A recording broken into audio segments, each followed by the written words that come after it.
place. So we've all missed you guys, and since we've missed you so much, we thought we would bring to you a recipe every month.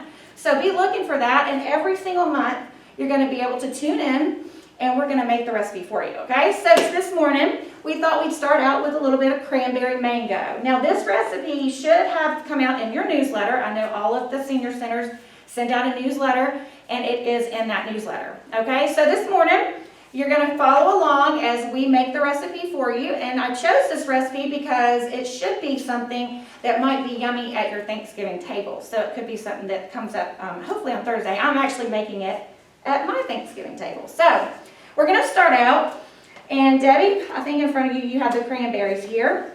So if you want to show what 2 cups of cranberries look like, 2 cups of cranberries is what you're going to be using. Fresh cranberries is great. You can find them at your local store. Thank you. And all you're going to do are wash those in a colander. Okay, make sure they're nice and clean and get those ready. After you get those 2 cups of cranberries washed, you're going to either finely chop those by hand or you can use a food processor.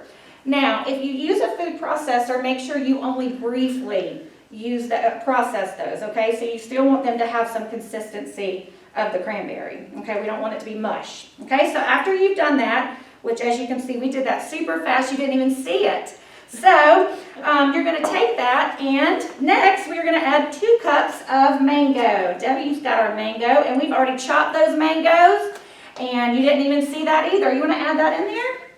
Awesome. We've got our 2 cups of mango, fresh, and then we're going to stir that up. We've got our 2 cups of mango that we're stirring into those cranberries. Just stir that right on up, and I might not have gotten a big enough bowl. I think we'll be okay.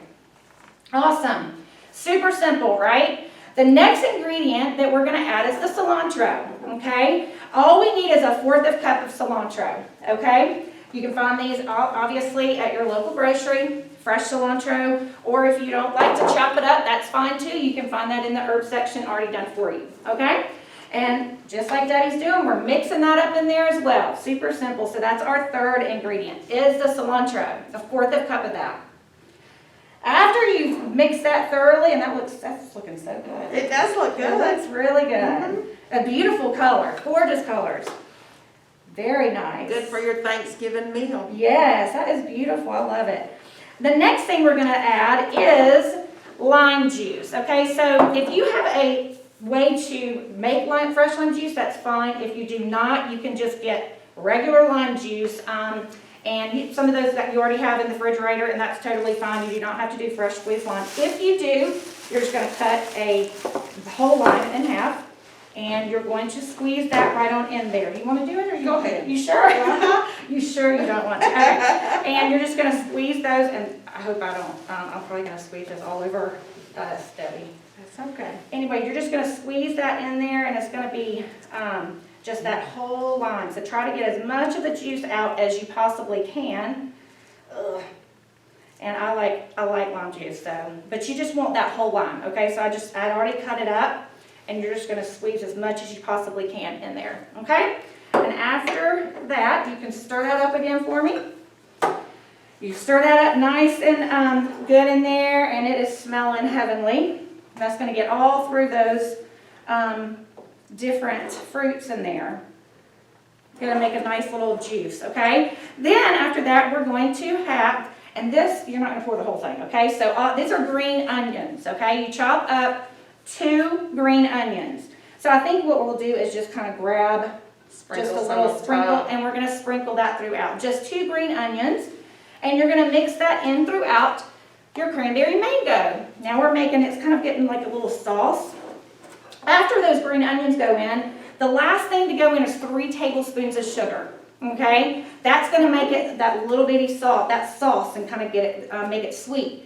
If you wanted to use an alternative to sugar, you can always use Splenda if you would like, or you can use something else at home that you have that's an alternative there if you wanted to make it a little bit more low calorie.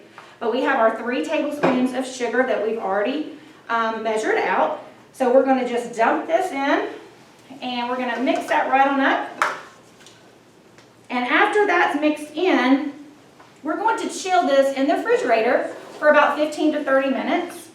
And then once you pull that out for your Thanksgiving meal or Christmas meal or whatever you choose, You can then also, if you would like to, add some nuts. Look at that. Isn't that beautiful? It is pretty. And it smells so good, doesn't it? It does. It smells so fresh. It So does. just add some color to your Thanksgiving table, and it smells so fresh. I can smell those fresh ingredients. So if you wanted to, you can take some pecans and add them on top for coloring and just for some extra good fats and so forth. So thank you so much for tuning in to our first recipe for our first month at Kristen's Corner nutrition segment, and we look forward for you coming back to us, and us coming back to you rather in December for our next recipe. Thank you so much, Debbie, for your help. Thank I you couldn't for have done it without coming. you. Thank you for coming. We'll see you guys next month.